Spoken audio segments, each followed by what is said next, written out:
o tempo não está ajudando muito. Como vocês podem ver, o Fusquinha está ali esperando o momento do tempo dar uma pequena firmada para que a gente possa pintar. Então o que é o momento de fazer agora? Quando para de chover, pelo menos, por isso que acabou faltando, a gente acabou pulando uma semana de vídeo, porque senão a gente ia ficar em cima.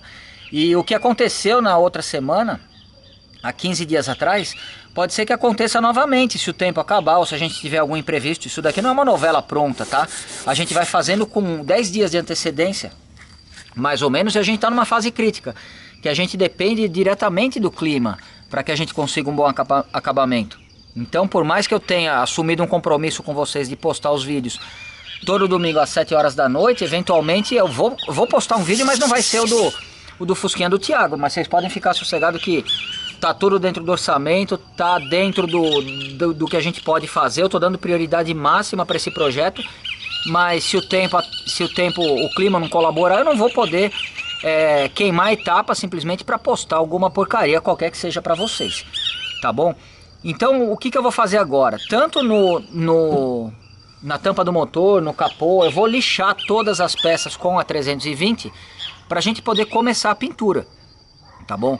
Como o tempo não está ajudando, o que a gente vai fazer? Por que a gente não dá um tempinho e a gente vai comprar a tinta? Afinal, a gente ainda não comprou a tinta.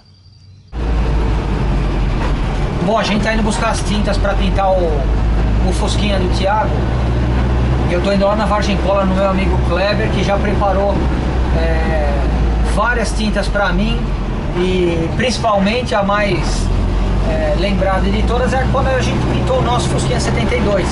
Foi ele que fabricou a tinta com o máximo de capricho possível. Então eu gosto de comprar sempre o material lá porque ele é bastante atencioso.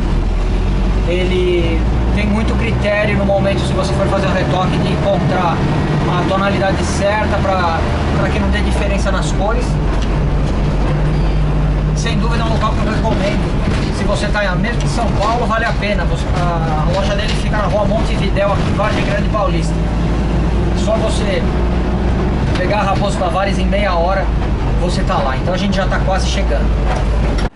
Bom, a gente chegou aqui na Vargem Cola. Aqui tá meu amigo Kleber de novo. Ele foi o cara que preparou a tinta de todas as coisas que eu pintei nos últimos 5 ou 6 anos, né, Kleber? Sim. Tudo que eu tenho pintado, ele tem preparado a tinta. Ele preparou a tinta do Monza do Eduardo Saura, que veio até aqui buscar por conta do bom atendimento que a gente tem aqui com o Kleber e a atenção que ele tem para que a tinta sempre fique na tonalidade correta no caso de um retoque, né, Kleber? Então eu trouxe aqui alguns dias atrás, eu trouxe o cinzeiro do Fusquinha para a gente determinar que cor que era. Aí explica para nós, Kleber, aqui. Existiam dois vermelhos cereja, né? Sim, aí tem o 6770, né? Tá. E o 6970. Pela peça que você trouxe, essa aqui é a cor original. Tá, essa daqui é a cor que a gente vai fazer, né? Isso. Então tá bom. Você mostra pra gente fazendo a tinta então? Sim, vamos lá. Bom, então aqui o Kleber, isso daqui é a fórmula da tinta que você pega no computador, né? Certo. É isso? Foi isso. Imprimi a fórmula do PU, já é a diluída, né? Tá. Você chegar lá só pegar e pintar. Isso, já e pintar. Já é diluída, por que eu não pego a concentrada? E por que eu não recomendo ninguém pegar a concentrada? Porque se você for pegar a concentrada e for um terceiro que for pintar, eventualmente o cara não vai usar um diluente da mesma qualidade que o Kleber aqui no caso vai usar, tá certo, Kleber? Tá certo, eu vou usar o que é indicado para a própria marca, né? Tá, porque aqui pelo tem o valor, a quantidade, sim, certinho. Pelo fabricante. E por outro motivo, eu acho muito mais conveniente a gente já chegar lá com o produto pronto para uso, só catalisar e fazer a aplicação da tinta, certo. Tá certo? Então aqui, cada linha dessa daqui mostra essa fórmula para você preparar um quarto, né? Da tinta. Um quarto. Na verdade, antes de eu vir aqui pra gente fazer essa demonstração, ele já preparou 4 quartos pra gente. Já tem 4 quartos num galão ali, separado pra gente. Eu só pedi pra ele fazer a demonstração no quinto quarto, que é o que fica mais fácil de fazer a visualização. Então essa fórmula aqui é só para fazer um quarto da tinta. Então, por exemplo, aqui vai o vermelho óxido, embaixo preto, especial, branco, amarelo óxido, vermelho limpo e violeta avermelhado. E embaixo vem o thinner. Tá bom? Então vamos começar, Kleber. As bases que ele vai usar estão misturando aqui. Então a gente vai dar alguns minutos para que fique tudo bem homogêneo, para que ele consiga fazer a nossa mistura. O velho lobo do mar já tem uma ferramenta, né, Bianca? Para a gente misturar a tinta com mais facilidade. Eu vou mostrar essa ferramenta, velho lobo do mar, quando a gente for pintar esse fusquinha. Bom, o Kleber vai começar com o vermelho óxido, tá certo, Kleber? Sim. 244. 4.3.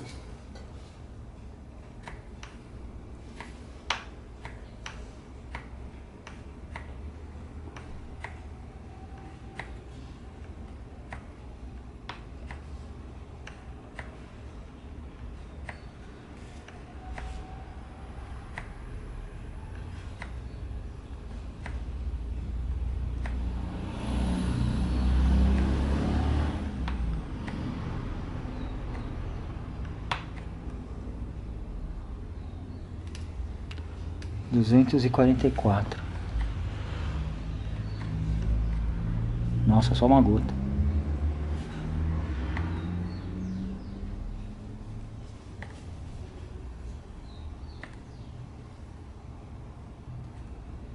Maravilha. E agora a próxima, um preto especial.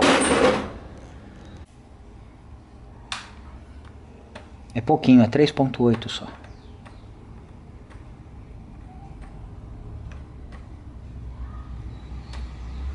Tenta mostrar ali dentro, não balança.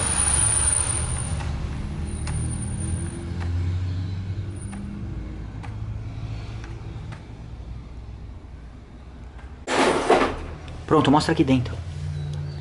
Olha lá, ficou uma bolinha. Depois ele vai misturar. O branco agora. O próximo é o branco.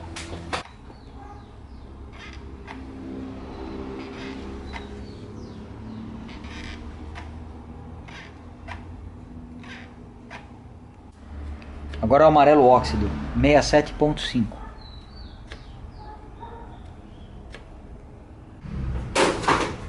Pronto, foi o amarelo, né, Bianca?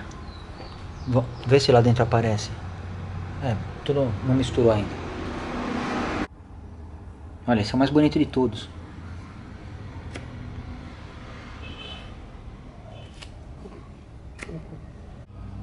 Bom, agora vai esse violeta avermelhado. Mostra que bonito, Bianca. A impressão que dá é que é esse que vai dar a cor do fusquinha, né? Que predomina. E quer dizer que se você alterar a ordem que você mistura, os componentes não tem problema nenhum, né? Não, não muda não. Só que se passar, muda. Tá, não, sem dúvida. 202 vai nesse aí.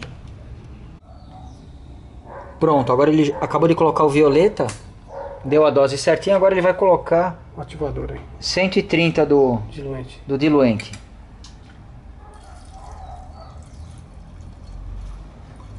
Bom, ele acabou de colocar o diluente, e enquanto ele colocava, ele explicou o seguinte, que esse diluente que ele usa custa em torno de R$20 o litro.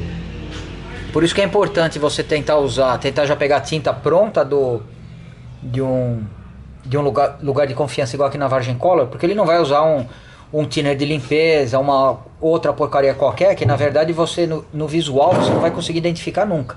Agora esse pequeno espaço que sobrou, certo, Kleber? Certo. Esse pequeno espaço que sobrou é onde vai o catalisador aqui. Então, por exemplo, se você for fazer a catálise para pintar o carro todo, você pode catalisar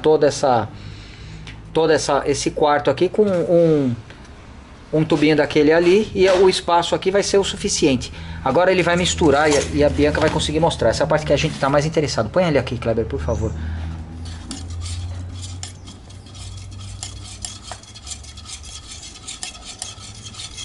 Olha que beleza.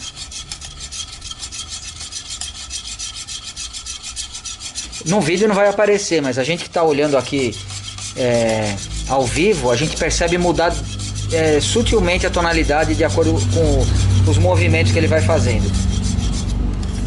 E se não tiver paciência aqui para fazer a mistura, muda a tonalidade também. Porque não fica homogêneo, né?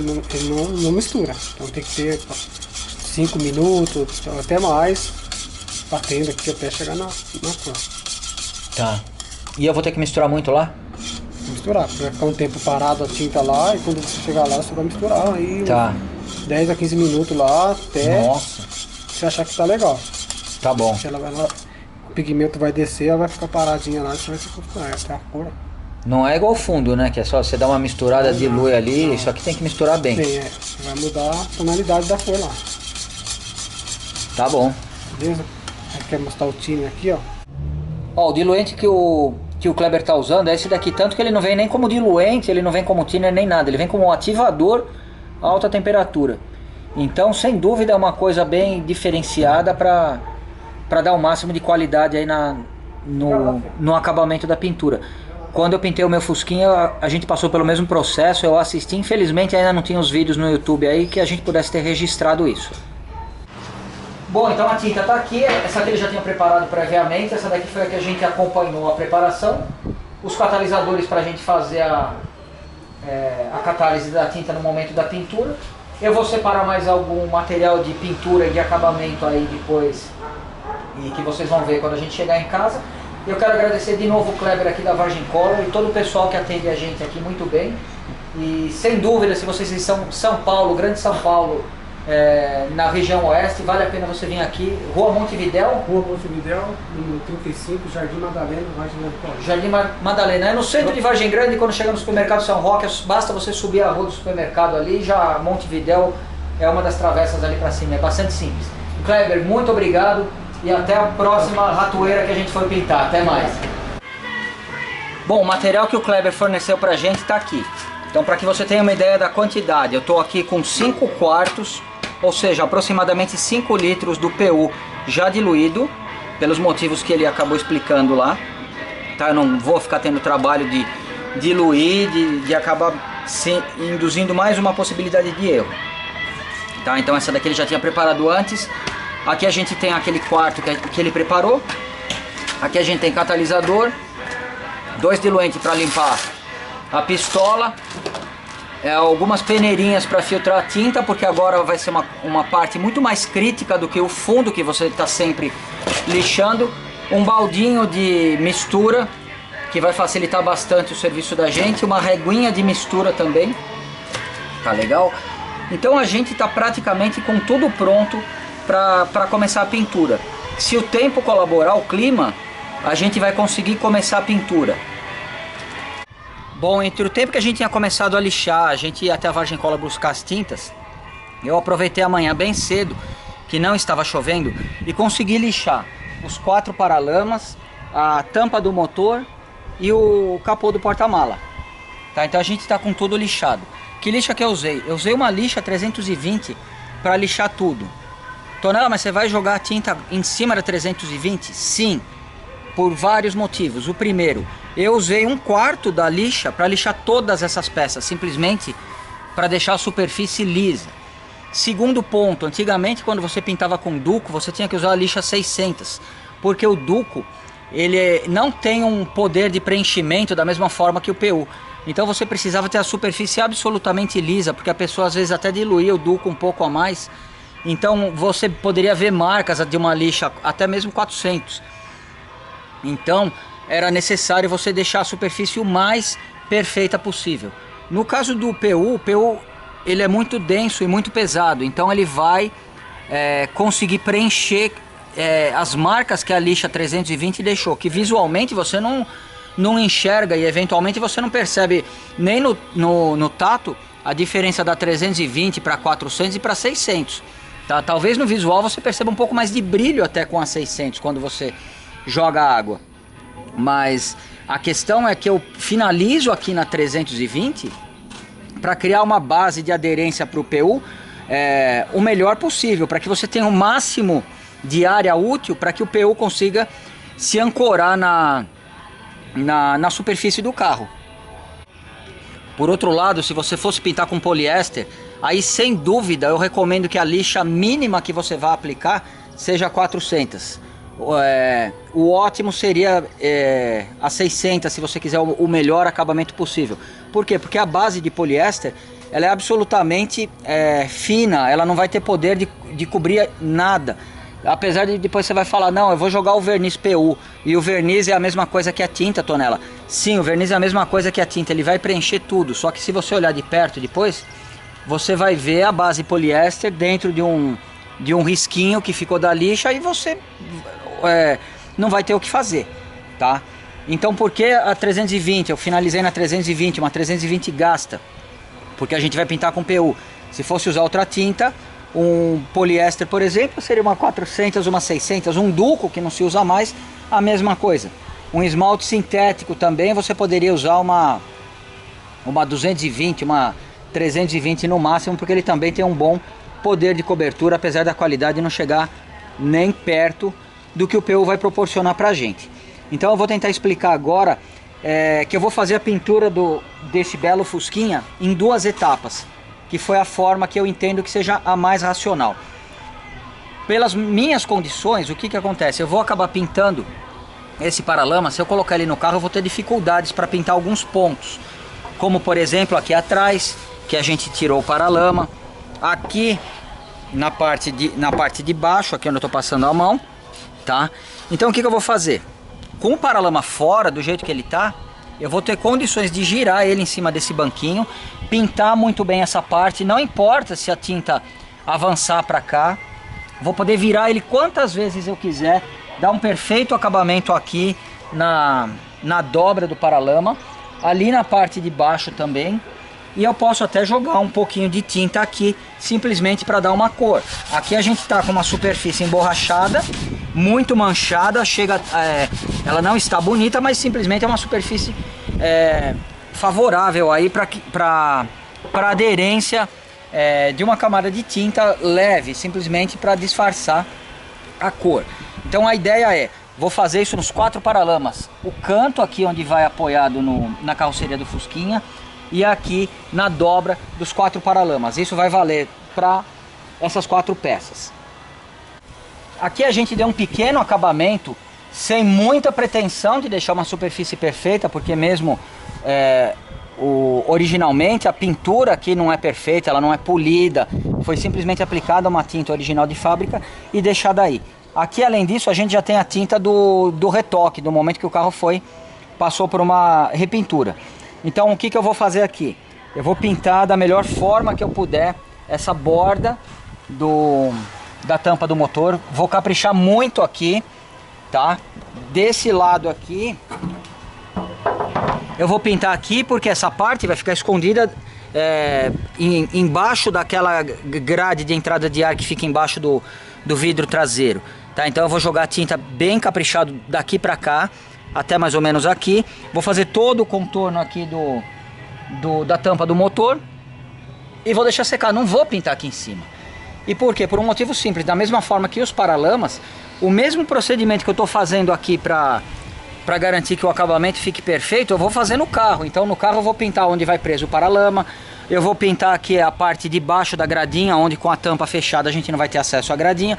Então o nosso objetivo aqui vai ser pintar parcialmente o paralama, pintar parcialmente tampa do motor e capô do porta-malas, tampa do porta-malas, e fazer algumas pinturas na carroceria. Qual é a ideia? A ideia, depois de seca essa primeira etapa, a gente poder montar os paralamas no lugar sem apertar completamente, montar a tampa, já fazer a regulagem da tampa, e aí sim a gente vai poder pintar a tampa na parte externa e a grade aqui em cima e a parte externa dos paralamas de uma vez só. E isso vai valer para frente do carro também. Quando a gente for fazer o contorno ali onde vai a borracha do porta-malas, a gente vai já dar o máximo de capricho ali. Vamos montar a tampa do porta-malas, que eu vou fazer o mesmo procedimento de pintar aqui por dentro, e a gente vai conseguir, na segunda etapa, a gente vai pintar o carro com as portas fechadas, que também eu vou aproveitar quando eu for pintar a carroceria, que provavelmente não vai ser nessa primeira etapa, mas quando eu for pintar a carroceria eu vou pintar por dentro das portas, com as portas abertas, vou pintar a soleira da porta, coluna interna da porta, para depois que secar a gente fecha e pinta o carro literalmente com as portas e o capô fechado. Antes da gente começar a pintura, uma coisa que todo mundo me pergunta, mas que eu acabei não mostrando antes por absoluta falta aí de assunto, né, de tempo, de encaixar isso num vídeo. Mas esse daqui é o compressor que eu uso. Ele é bem velho, eu tenho ele há mais de 20 anos, há uns 23 anos pelo menos. Uns 23 ou 24 anos, já comprei ele usado, ó. Ele veio de uma oficina de pintura, mas ele foi usado pouco lá. Aí de repente a oficina fechou e eu acabei comprando esse compressor. Mas aquele é usado muito pouco, né? Eu pinto na verdade alguma coisa a cada 2 ou 3 meses. Então ele acabou encontrando um lugar mais ou menos sossegado para ele ficar aqui. O reservatório dele tem quase 200 litros, deve ter uns 180 litros. Tá? E para esclarecer essa dúvida de uma vez por todas, Tonela, eu consigo pintar um carro com um compressor de 25 litros? Não, não consegue. E agora eu vou explicar o motivo. A pressão aqui, normalmente, ela vai chegar em torno de 120 libras. Tá?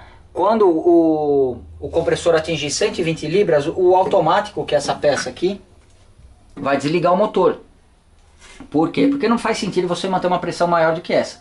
Mesmo porque a pressão da pintura com uma pistola normal seria em torno de 50, com uma HVLP você vai usar uns 30, 25, alguma coisa assim. Tá? E o que acontece? Quando você começa a pintar, aqui ele fica carregado com 120 libras, é a pressão. Quando ele passa pelo regulador, você regula em 25 ou 30 libras, então você tem o fôlego dele, que também depende do deslocamento aqui dos pistões, para manter a pressão relativamente constante de acordo com o teu consumo lá no que você estiver fazendo, na pistola, na chave pneumática. Um exemplo, esse compressor é fraco para aquela chave pneumática que o Virgílio me deu.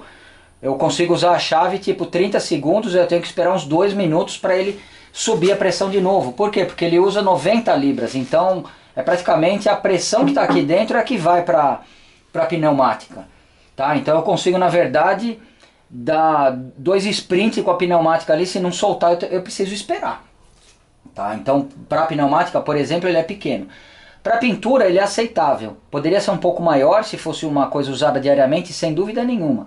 Mas para pintura eu acredito que o tamanho mínimo, o próprio Saura já falou, 100 litros. E ele, se eu não me engano, ele usa um de 100 litros, ele comentou comigo que ele tem que esperar o compressor se carregar. Porque se a pressão cair no limite do que você está usando no revólver, ela fica oscilando assim, isso daí é o que faz o revólver de repente cuspir uma sujeira, ou faz de repente a pressão cair de repente e você deixar uma parte empoeirada, entendeu? Então, o que acontece? Com o de 25 litros, infelizmente para pintar um carro, ou mesmo um paralama, não dá para você usar uma pistola boa, uma HVLP. Para fazer uma pintura completa, é preferível, no lugar de você comprar esses compressor bonitinho de 25 litros, você alugar uma tralha dessa daqui, mesmo porque depois que você não está mais usando, isso aqui é uma porcaria para você deixar jogada no canto da tua casa, aí todo mundo vai reclamar se você não tiver um espaço igual que a gente tem aqui. Tá? Então é preferível você alugar, se você não tem espaço, se você faz isso esporadicamente, aluga por um mês, não deve ser tão caro assim, é mais barato do que você comprar esses pequenininhos, mas pelo menos você vai conseguir fazer um serviço de qualidade, tá bom? Aquelas pistolas elétricas, ai Tonela, mas falou que tem 200 libras, você não pinta com pressão, você pinta com volume de ar, tá? Uma HVLP, não importa se você ligar num compressor com o reservatório do tamanho do Titanic, ele vai estar usando 25 libras, claro que o Titanic vai deixar ele funcionando por 2 anos, dá pra você pintar o Titanic com ele, mas se você tiver um reservatório de 25 litros, você vai usar ele por 15 ou 20 segundos, a pressão já vai cair e o pistão que vai carregar ele proporcionalmente é bem pequenininho em relação ao tamanho do reservatório. Então você não vai conseguir ter fôlego ali para fazer a pintura. Então eu entendo que o mínimo que você tem que conseguir de compressor segundo o nosso amigo Eduardo Saura, é 100 litros para fazer uma pintura aí no gargalo. Se você quer ter um pouco mais de sossego na hora de pintar, um de 200 litros eu acredito que seria o mínimo ideal. Então eu vou ligar ele aqui e a gente vai deixar ele carregando, que vai demorar uns 10 ou 15 minutos até ele desligar o automático. E enquanto isso a gente vai mostrar o regulador de pressão. Bom, essa mangueira, ela tá o compressor que eu acabei de mostrar, ele está do outro lado dessa parede aqui, dentro do quartinho, tá bom? Essa mangueira, quando você abre o registro do compressor, ele traz a pressão que tiver dentro do reservatório até aqui. Mas só que não dá, porque se ele chega a 120 libras e agora, por exemplo, ele deve estar com 10 libras, igual está marcando aqui o ponteirinho, você não pode usar essa pressão variável para conseguir um trabalho de pintura uniforme. Mesmo porque a tua pistola ela não vai aceitar trabalhar com uma HVLP mais do que 40 ou 45 libras no limite. Ela não vai pulverizar mais a tinta. Da mesma forma que uma pistola de gravidade com 20 libras não vai de sucção, ela não vai puxar a tinta do caneco ali com 20 libras ou 25 libras. Então você tem que ter o controle estável de pressão. E para isso você vai usar um regulador de pressão. Ó, isso daqui é o filtrinho aqui que tá, como não atingiu uma pressão mínima, ele tá soltando ar. Por isso que eu tô com o dedo aqui. Então aqui a gente tem um regulador de pressão, que é aqui em cima. Aqui você consegue escolher a pressão que você quer, apertando ou soltando uma válvula que acaba sendo uma pequena esferinha com uma mola, tá? Então você consegue estabilizar. Pode entrar 120 libras aqui atrás dele. Aqui no momento está saindo 20 libras. Você pode regular para sair 40, 60. Ele não está passando de 20 porque é o que a gente tem dentro do compressor agora, tá? Aqui, além do regulador de pressão, incorporado a ele, a gente tem um filtro. E é um filtro de umidade que está aqui. Se a Bianca chegar perto, vai dar para notar um pouco de condensação aqui dentro. Além disso, tem um pequeno filtro ali que é tipo uma telinha ou alguma coisa assim, para filtrar de repente uma sujeirinha, alguma coisa que o compressor jogou para cá.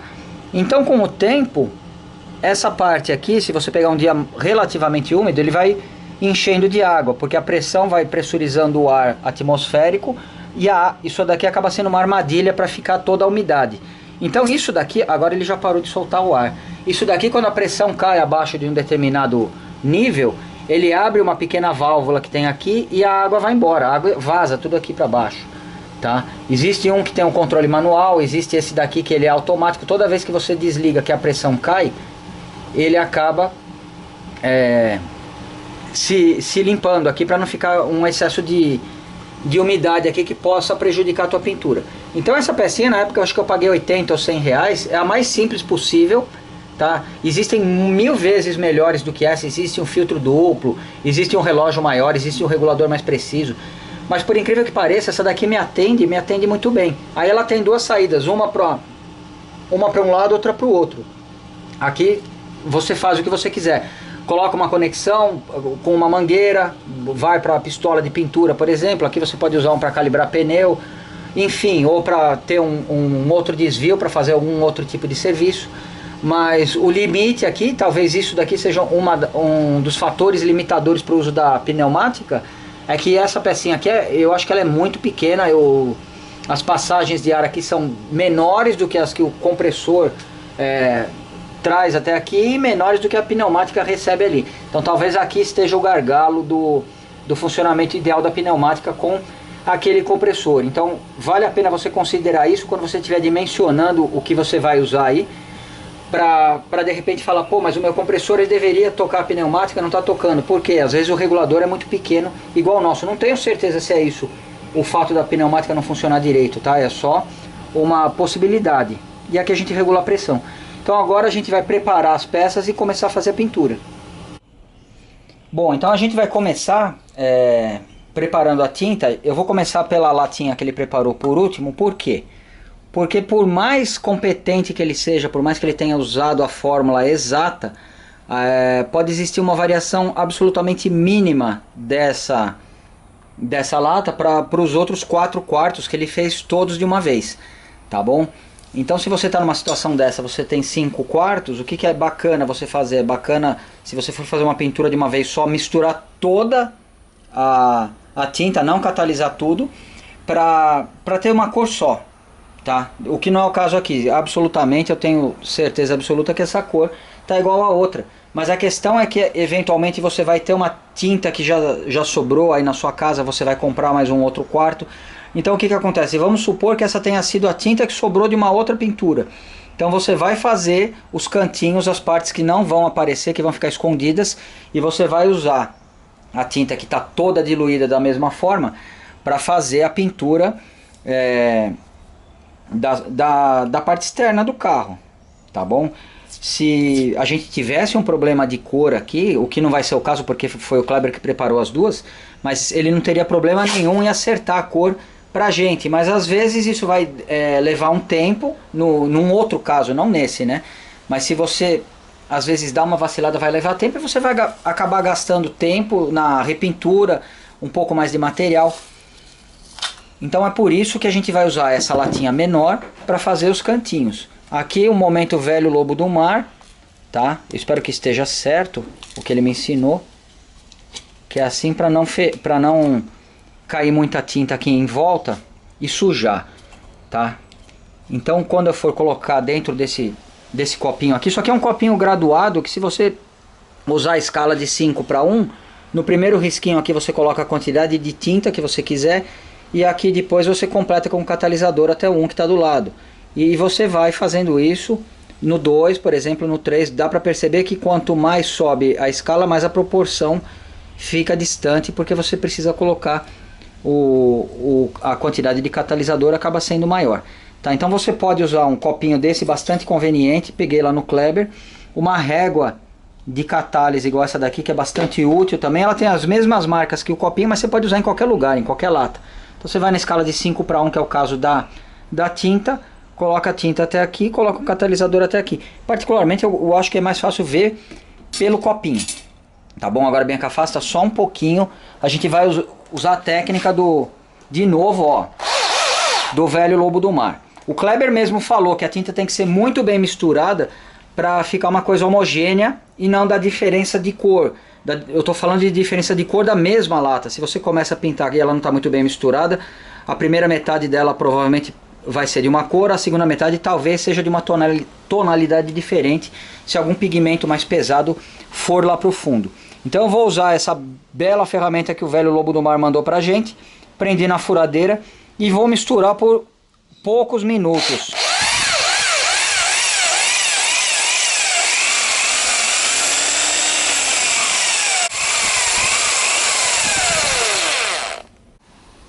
Gostei muito desse misturador aqui.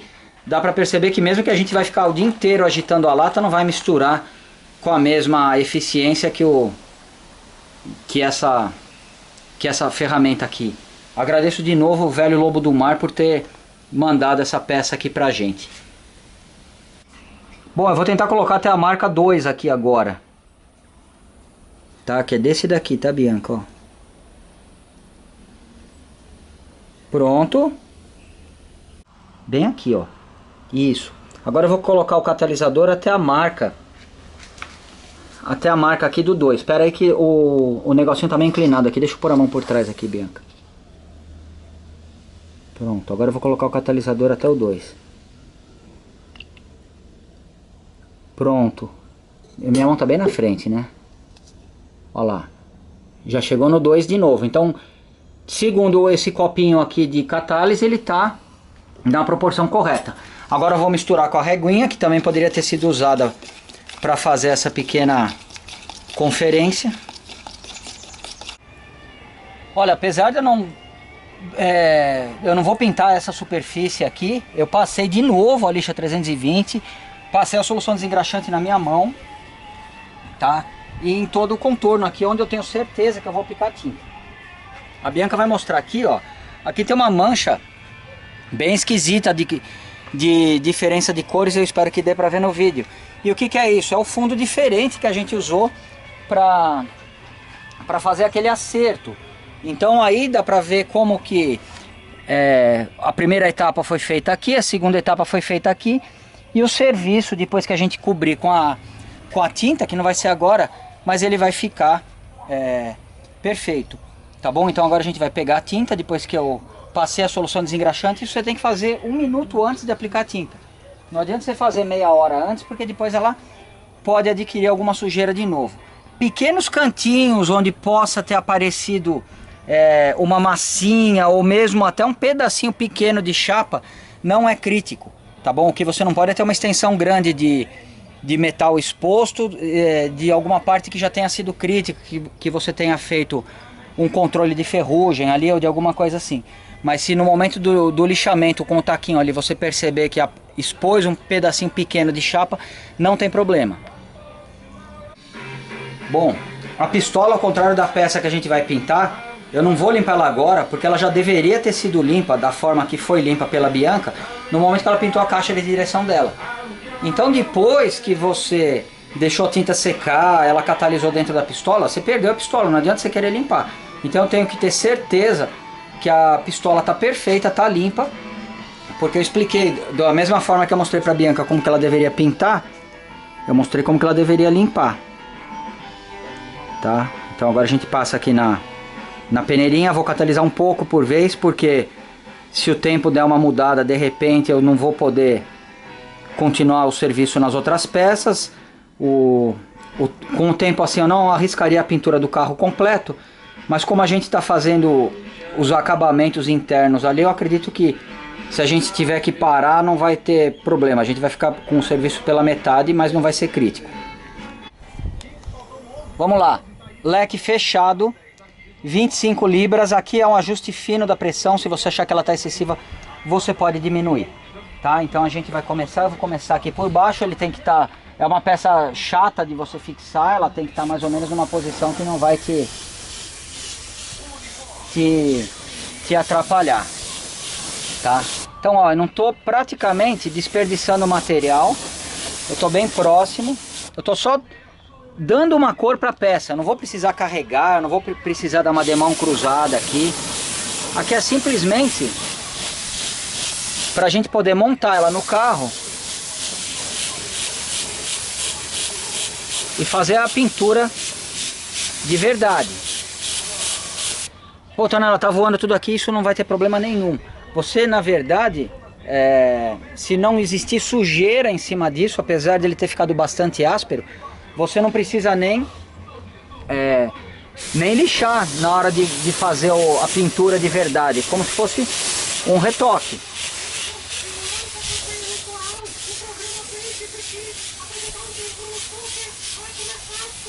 Ó, do jeito que ela veio, eu não diluí absolutamente nada, porque o Kleber já me deu ela diluída. Agora imagina se a gente compra uma... que a gente ainda vai diluir, não usa o produto correto, tá? Apesar dela ser mais barata e teoricamente render mais, você precisaria comprar umas 4, vamos dizer assim.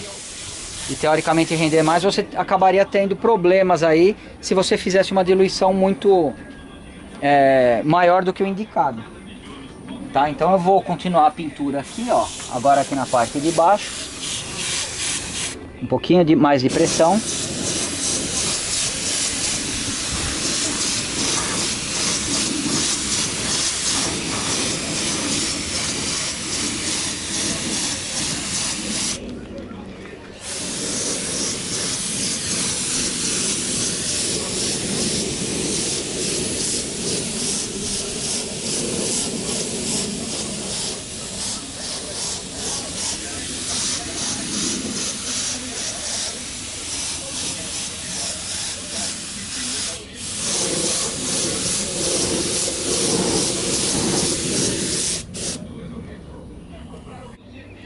Quando a gente vai pintando, a gente acaba ficando meio desesperado, fica com vontade de pintar tudo, mas não é o momento da gente fazer isso. Agora eu vou esperar secar com muito sangue frio para poder virar ele e pintar internamente, ou seja, eu vou acabar apoiando essa parte aqui dele no banquinho, para que eu possa dar um acabamento interno. Então para isso eu pintei primeiro aqui, para que a gente possa esperar secar e depois virar ele de lado. Ou mesmo, eu acho que é melhor a gente acabar apoiando aqui, que é uma parte que vai ficar mais escondida.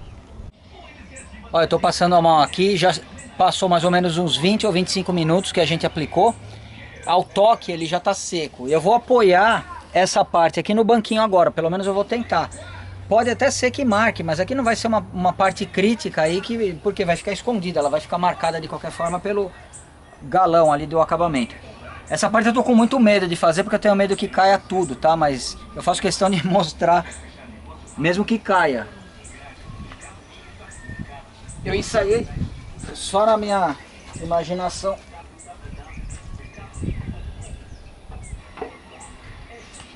Nossa.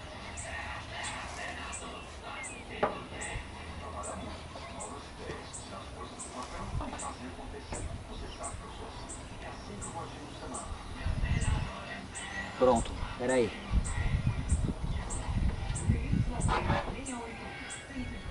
Pronto, agora tá numa posição que eu considero que não é crítica.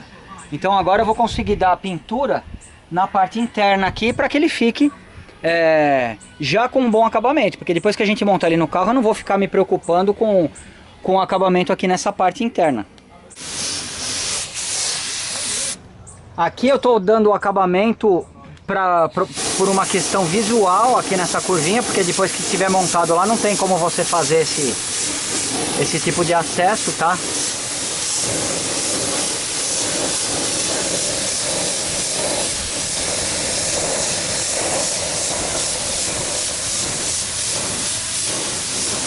Ó, tá todo mundo de máscara aqui, tá? A gente comprou umas máscaras da NASA lá, tava na promoção, já que eles não vão mais mandar o ônibus espacial.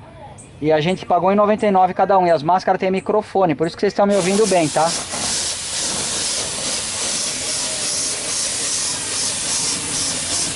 Afasta um pouco.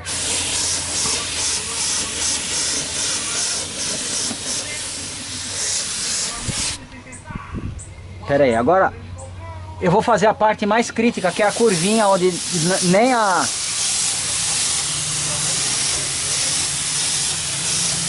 a pistola vai alcançar.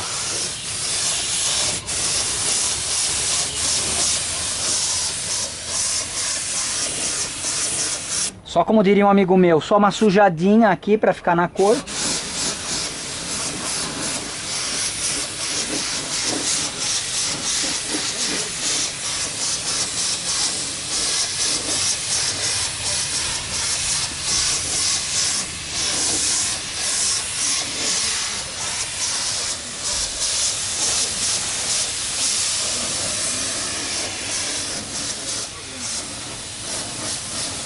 A parte mais chata que tem, você pode pintar o carro, dar um polimento, deixar igual os carros do Saura, igual um espelho ali em cima.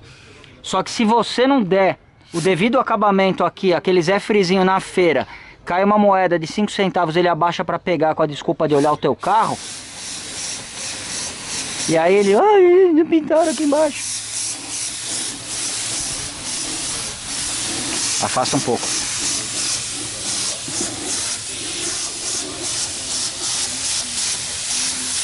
Afasta mais um pouco. Não, a tinta é muito boa. Pelo amor de Deus, dá uma olhada aqui como é que tá. Na hora que a gente aplica, a gente já... A impressão que dá, eu vou até falar uma grande besteira agora, a impressão que dá é que ela é oleosa quase, porque ela flui muito melhor do que o fundo, porque o fundo é muito denso. Tá? Então ela flui muito bem. E eu acredito que esse... Deixa eu ver por aqui. Eu acredito que esse paralama tá muito bom. Bom, ela já secou uns 15 minutos aqui. O que que eu vou fazer? Eu vou tentar levar ela, claro, sozinho, para outro lugar, para poder trazer o próximo paralama. Então eu escolhi colocar a mão aqui, ó, Bianca. Aqui vou segurar aqui por baixo, que é uma parte que a gente já tinha pintado antes. E aí eu vou levar ela. Bom, agora eu vou fazer um paralama dianteiro para poder mostrar qual que é a diferença, pelo menos no momento de apoiar. Então o que que eu vou fazer aqui? Eu vou fazer esse contorno, que é onde eu pretendo deixar ele apoiado depois, quando a gente for fazer a parte de fora.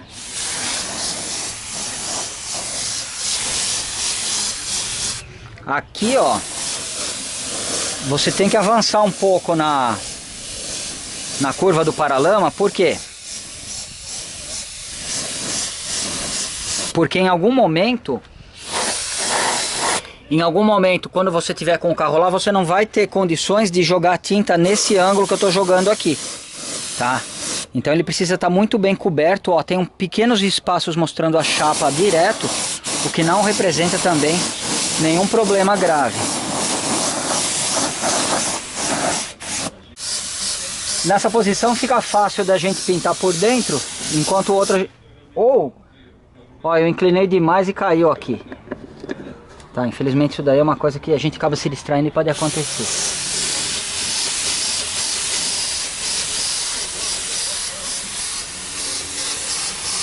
Pelo menos essa parte de dentro, afasta um pouquinho, Bianca. A gente já consegue dar um acabamento melhor.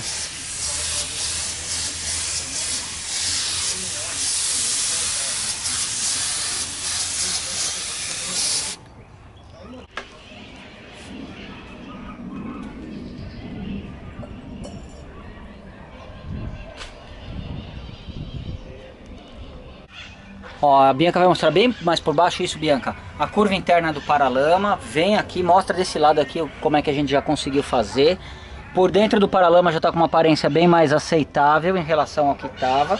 Aqui fora mostra também. Eu aproveitei que eu tenho toda a mobilidade aqui em torno da cúpula do farol. Já dei uma empoeirada aqui, já joguei um pouquinho de tinta aqui dentro. Tá legal? Então olha, sem esforço nenhum, ó. Olha o acabamento que a gente tem. Então, por isso que eu insisto. Olha aí, por que falta os vídeos no domingo, quando a gente tenta postar o vídeo e não dá? É por causa do São Pedro, tá bom? Mas eu sempre insisto que a parte mais importante é a preparação, é você ficar lixando. Porque aqui em 5 minutos a gente já conseguiu esse resultado maravilhoso, tá? Pintar carro é uma profissão maravilhosa, tá? Mas está muito longe de um artista, é simplesmente uma profissão. Um artista para mim é um Caravaggio, um Michelangelo. Aí sim você está mexendo com tinta de uma forma sobre-humana. Aqui simplesmente basta você pegar uma técnica, senão você teria milhares de artistas aí nos anos 70 pintando o carro nas fábricas antes de aparecerem os robôs. Tá legal? Então você tem que ter habilidades. Com a habilidade você vai fazer coisas mais rápido, com menos desperdício de material. Mas não é um trabalho artístico, é uma profissão como qualquer outra, e muito gostosa, por sinal, de você exercer de vez em quando.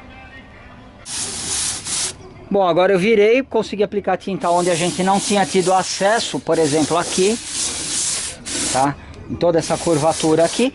Então agora a gente vai esperar ela secar por uns 15 minutos, torcer para que antes disso não caia a chuva que está vindo, e para pelo menos finalizar essas duas peças antes da chuva.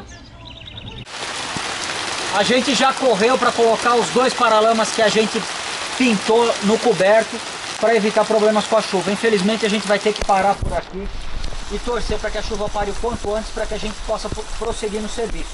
Muito obrigado por vocês que assistam os nossos vídeos e até a semana que vem, ou com a continuação dessa série ou com algum outro vídeo, caso a chuva não colabore com a gente. Até mais!